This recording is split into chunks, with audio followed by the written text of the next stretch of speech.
Okay, so this should be somewhat short. If you're watching this video, this is the video on using goals in YNAB.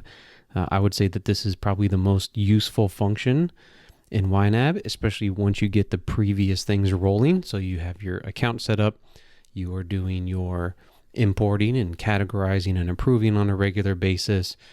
You've got some categories set up. You really have things kind of set up. Once you get that going, really the thing that you're going to be using most often in order to use this to your advantage is the use of setting and using goals in YNAB. So if you're watching this video on Teachable, which I'm assuming that you are because you're in the course, you'll notice actually if you scroll down, there's another video in this section below this one. If you're watching this video, when this one ends, it automatically rolls into the next one. But if not, if you just scroll down, there's another video just below this. It's a little bit hard to see sometimes in Teachable. So in the next video, there's a more detailed explanation on using goals, how to use them, and so on and so forth.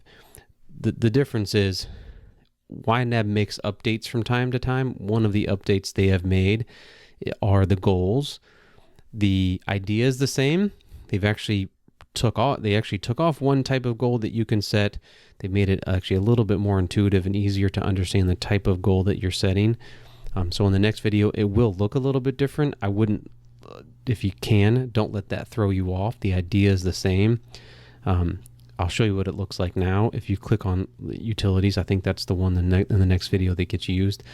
This will look a little bit different. And when I click this create a utilities goal, you'll notice that this is different. So this allows you now to do monthly, weekly, and by date, whereas previously it was just monthly. You could do by date, but you couldn't do weekly, which is actually pretty helpful.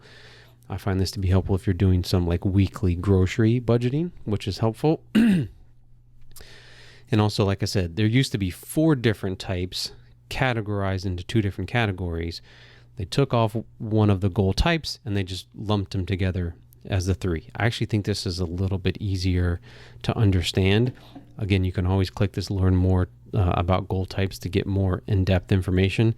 And I go over the types in the next video, but some of the, like I said, there's one that's gone.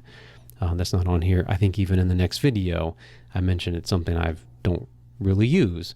But so that's it. The idea is the same though.